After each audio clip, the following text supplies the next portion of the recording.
Welcome, everybody. My name is Evan. I am the host of the Lombard Loft in Maryland, and for about 3 years now. And from what I just saw today, Airbnb has released their 2022 summer release of update for their website and a couple other things. And so I want to kind of break it down as a real live host and give you feedback on whether it's beneficial for the host, what hurts the hosts, or how the dynamic of the whole interaction of host and guest switches based on this update. So I went to the website. Brian Chesney released this at 11, and there's a small film that they pretty much use to as their announcement, and he breaks down each of the new updates.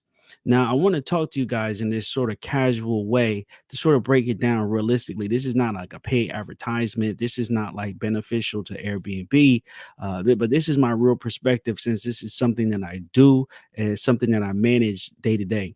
So the first thing they released was different categories, and we can get into that specifically, and then I'll give a review on that. The split stay is the second part, and then the third part is air cover for guests. Now, in the winter 2022, they released air cover for the hosts. And so once I get to that category, I'll break it down and then I'll compare the two. Before I get into the details and my thoughts on how this affects or hurts, of course, please drop the like, please subscribe. If you're looking to travel, come to Maryland and check out the Lombard Loft. So, here on the website, this is pretty much the example of the new template of what Airbnb will look like. Very similar. I believe they removed the red banner that was the header. And as you can see, he one thing Brian Chesney said was that they understand that now they've developed a position in the market, in the travel market, where people aren't searching anymore, but they're looking for specific destinations. And so he changed from the search to now you see where to function here in the search bar. Now, instead of looking for a city or a location, you can look on based on pretty much based on a unique stay in a multiple categories. And just a couple of the categories you see here are castles, deserts, design, beach residences, and countryside. I mean, this pretty much removes the normal single family city or just outside the city aspect to this. I mean, this was people putting up their homes, as an alternative to a hotel in an area. Now, this is pretty much trying to take people off the grid. I mean, a castle? I mean, like, I get it. Like, listen, if I'm on that type of time where I'm going to France and oh, wouldn't it be great to spend a night in a castle? Exactly. But like, I'm not in France, right? I'm not in the desert. I'm not by the beach. I am single family homeowner that puts my property in Maryland on Airbnb. This is totally pushing my business to the side. Now, it is great for those people who are travelers. I mean, it's really great for rich people. I mean, finding these type of place. I mean, even for the main picture here on the profile of what the phone is. I mean, this is a very unique house and something that I'm sure is one of one. And it just makes it all that much harder to compete because if you have a modest home and you get someone from, I'll say, LA coming to Maryland, even though your pictures might do your place justice or make the place look spectacular, they could have some sort of disagreement on accommodations for what they call, um, y- y- not as advertised. That's the actual term. So, I mean, there's tons of places, and you can see they're very much different than the previous push for Airbnb, which was people sign up their homes. Now it looks like, hey, if you sign up your Frank Lloyd Wright designed home and cash out.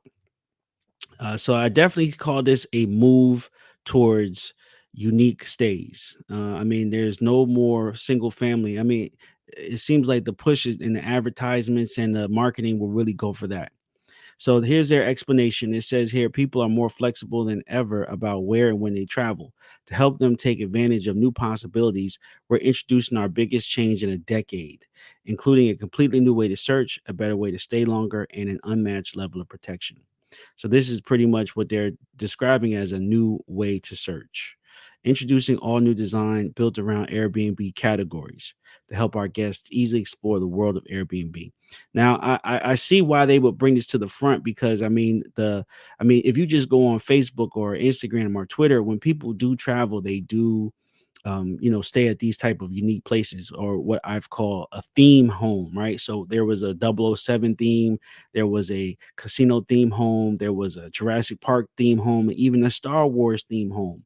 And these were top of their categories and top of their area and top of the platform. And so now this is really taking it to a different way. And I'm guessing people will still look for those places if you're going, like if you had to go to Baltimore or Maryland or DC and you're used to staying at Airbnbs, you still will look for your Airbnbs or go to your go-to. But I get what they're saying. Like this unique stay category was is minimizing the clicks here because before it was click, search, click on Airbnb, search, go to filters, from filters, find a way, go to unique stays, and then click whether you wanted a treehouse or a camp or a boat or something like that. And that's a good point too because I don't see boats on here. I believe they go into the category, but I know there was one time there was a lot of boats depending on where you were. People were using those as Airbnbs, but I don't see a specific category for boats. During his breakdown of this new search, he did say there is an OMG category. You can kind of see it right here, and the OMG category is just like, I guess, a very, very unique stage in the other type of category. For example, he had the yellow submarine. Some guy literally had a yellow submarine in his house and behind his house where people could stay. And so what they're saying, I mean, they're saying they've got millions of homes that fall into these categories. And one of the big ones outside of the OMG was Arctic. And so they had a couple homes listed in the Arctic, North Pole, and then there also was, I'm seeing here, breakfast space, creative spaces. I guess creative spaces would be more so like photo studios and things like that, which is interesting. Chef kitchens, that's another big thing right there. And then let's see. I wanted to see if they had the OMG, anything about that. I might have missed it, but historical homes is another big category. Shared homes would be the traditional Airbnb, because once again, minimizing the clicks, you go into Airbnb search and then you have to click entire home. And now I'm guessing that the majority of searches are all shared homes. Okay. And so the design category was what I said, just the high end design stuff. I mean, Frank Lloyd Wright, and I'm horrible at pronunciations, but you guys get it. You guys can see what I'm talking about. Just all these highly high level, highly expensive homes for people to travel. Okay, so the next one was split stays. Now, this is not new to the travel industry. If you, travel professionally or even, have a multi-trip, you might click on whatever search engine you were using, multiple stays or multiple locations. So you could pretty much catch a flight, I'll just say from Atlanta to New York and then New York to LA. But instead of having to book two separate tickets at two separate times, you can just at that same search, connect and schedule it. And that's pretty much what this is. So it says here, more people are taking longer trips than ever before. To give them even more options when planning, we've created split stays, an innovative new feature that splits a trip between two different homes. Now guests can find an average of 40% more listings when searching for those longer stays. So searchability, yes, and possibly getting more bookings on anybody's stay, but then also you're getting less because if you're now splitting your stays, you're taking away the option that they had to pretty much stay where they booked. So you're pretty much giving them the option to renege. And so, for example, what I mean by that is if you're an Airbnb host and let's say you do 20 days a month, right? With the split stay, half your guests might split and you might go from a 20-day a month realistic host on a non-unique stay to 10 days, right? Because everybody's splitting out. Now you might be like, "Oh, that's not a big difference," but it is when you think about it when you put the cash involved because if you're getting $200 a night just to make it even, and those 10 stays, that's like almost $2,000 that you're missing out of, you know? So that's pretty much, the way that I'm looking at it, but I guess you'll do more of the temporary short term business, but which could be also difficult because then your cleaning fees could go up. I mean, we as a realistic host, right, in a normal single family home, non-theme. I mean, I appreciate when someone's there for 2 weeks because then that month I only have cleaning fee before they come and then cleaning fee after, and then depending on the next guest, right? But if I have literally every 3 days or every 2 days someone splitting out, I mean, I'm pretty much hiring a full time cleaning company. And so if I'm they did one of the earlier updates was to ensure that the cleaning fees were living wages, and as a host you have to click that your cleaning fee is a living wage, and then you have to so then let's say you have depending on your bookings, of course it varies, but let's say you have I'll just start with that 20. Let's say you have those 20 stays a month. If your cleaning fee is $150, you almost have the same amount in cleaning fees if it's a living wage, or even $100, it's the same thing, so there's a lot of other factors to put into this, but there's only one way to find out. We'll see. But I do understand the convenience of this update. I mean, I definitely have used a multi-trip before, and it looks like here the bookings will be on the same. Looks like on the same bill, so it looks like you kind of just are splitting the bill, and then everybody's aware of the travel plans. It says we'll offer the option of splitting their trip right in the menu. So not like one booking, two bookings. You put it all together. Two homes in one category. Split stays are offered in 14 categories, including camping, national parks, surfing, and more. So guests can enjoy similar home activities in two places. For example, guests browsing national parks might find a split stay suggesting a home near Zion and another by the Grand Canyon. So it's basically one seamless experience. I mean, I like it. I think it's genius. But I mean, like I said, I'm guessing that those who are looking for this will find it extra useful. But those going to other areas and looking for what they're looking for, it won't. It might not matter that much. No, basically, I'm saying nobody will do a split stay in Baltimore.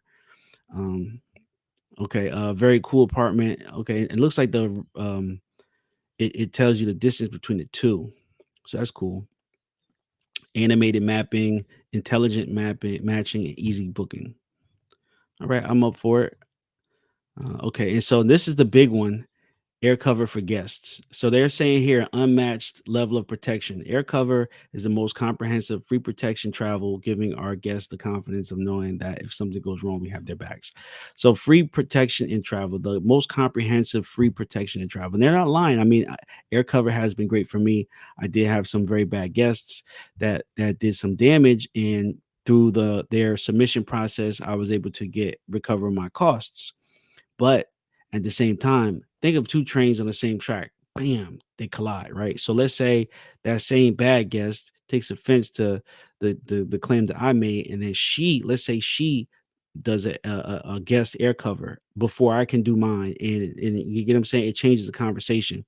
Even if I submit my pictures, I mean, it's just putting it is giving both sides of the story, but I feel like it should be hosts first, and it may still be in favor of the host, but I feel like opening this other door and giving two sides of the story, you have more of the chance of going back and forth and needing further mediation.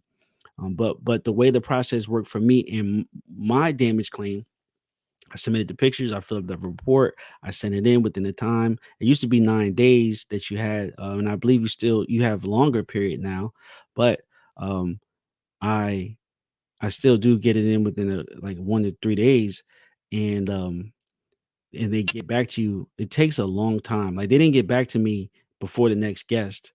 I mean, it took them probably I'll say maybe 15 days. I can't remember, but about 15 days to get back to me, and so I could have had 2 or 3 guests, and so you're right, anything that happens, you have to have a reserve to cover that until they get you back. And so it could take longer, could take 30 days, now 60 days, and you might be in a position where you just didn't have to replace as much as the damage was, meaning like drywall, couches, or even structural damage that sometimes people do. And so you will have to take your Airbnb off for a while, I'm sure, if it is a bad damage and it goes to mediation or further debate.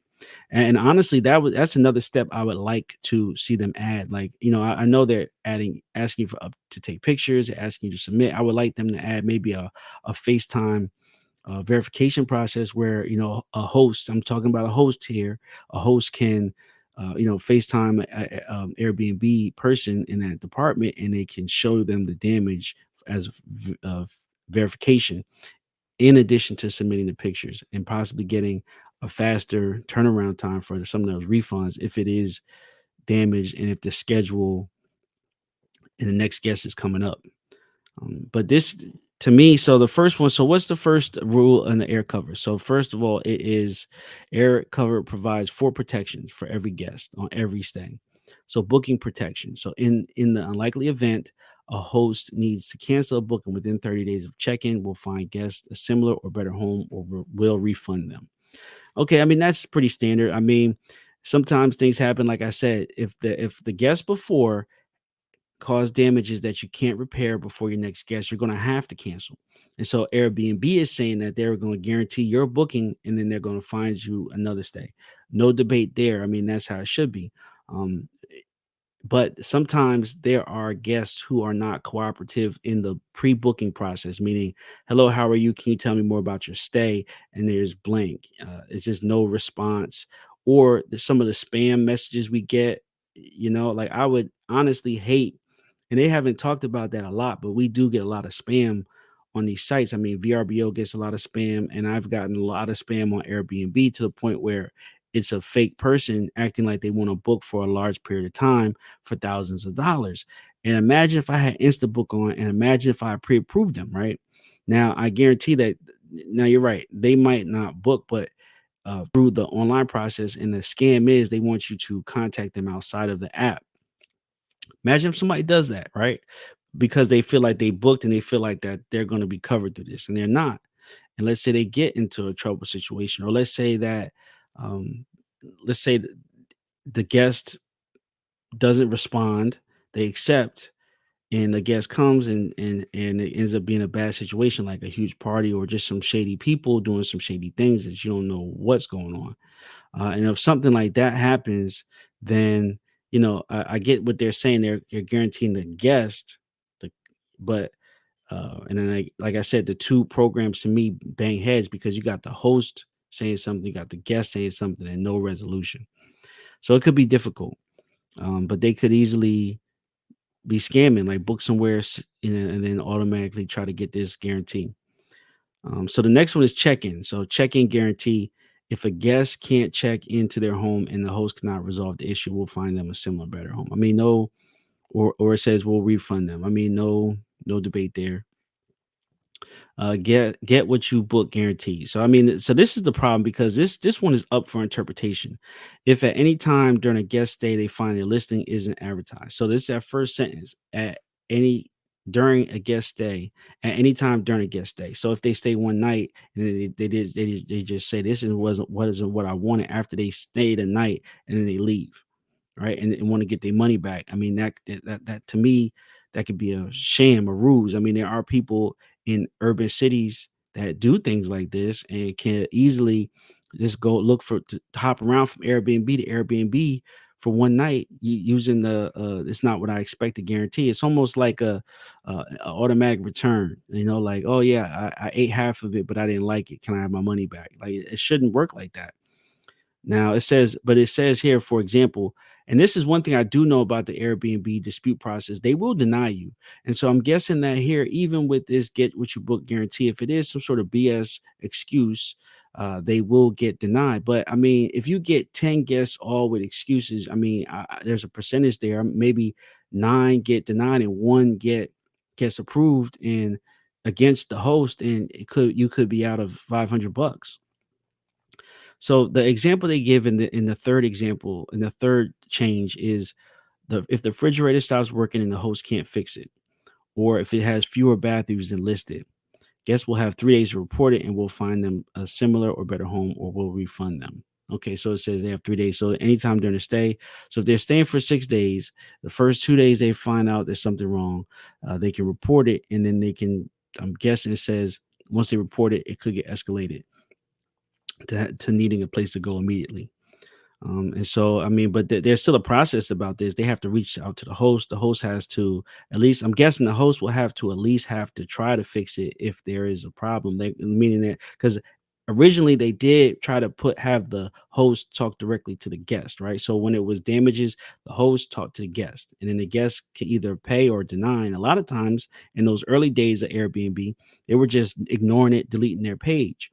And so now we have another situation where they have to basically, I'm sure they're going to be like, okay, the guest is saying that there's some damages in this place is not what you advertised. And then as a host, you have time to pretty much come up with either talk to them or reach out to them or resolve it between you two before it goes to mediation, which is Airbnb. So, I mean, that's the realistic of it, how it will work, and with those changes. And then the last one is 24-hour safety line. So if a guest ever feels unsafe, I mean, we're hearing a lot in the news and more creepy stuff. I mean, I personally know that there is a lot of dangers about staying in Airbnbs as far as like where they're located, bad areas. Then also just I've been hearing more about cameras in the places, and then I've also been hearing more about just fights and problems and shootings at Airbnbs, right? Is it because it's kind of getting out of control? And so the safety line is to provide guests with, this chance to. It says access to specifically trained safety agents, but it doesn't say U.S. based. Like where I mean, everybody hates those customer service calls in other countries. I mean, is this an American hotline? And I guess it wasn't an open forum. So these little updates are just sort of one-way talks from the CEO. They're not necessarily open forums where people can submit and ask questions. And so we don't know. So I mean, you could be in a dire situation. Of course, I'm sure they're going to say 911 is always the best number to call, right? But if then after you call 911 or as you're on the phone with 911, call the 24-hour safety line. Okay, so I mean, this slide right here pretty much shows it all. Only Airbnb gives every guest air cover. So I mean, booking protection, check-in guarantee, get what you book guarantee, and 24-hour safety line. I mean, everybody else is falling behind on this, but this could either mean two things: either mean that Airbnb is doing too much, or it could mean that their competitors aren't doing enough. So you have to decide when you use the platform or which platform you want.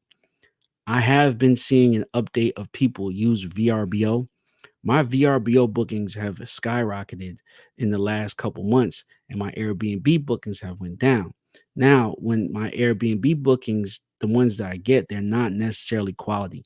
Now, that could be due to my location, and that could be due to my listing, but there was a time where I was doing pretty good with the bookings, as far as just consistently and quality. And now it's kind of on Airbnb, it's not. All right, so I mean that's pretty much the breakdown of this. What do you guys think? I'd love to talk to you guys about this. Please make sure you guys follow. And if you got any questions, comments, just reach out. I will get those messages in the comments. And let's talk more about this update and let me know what you guys think. All right, take care until the next broadcast.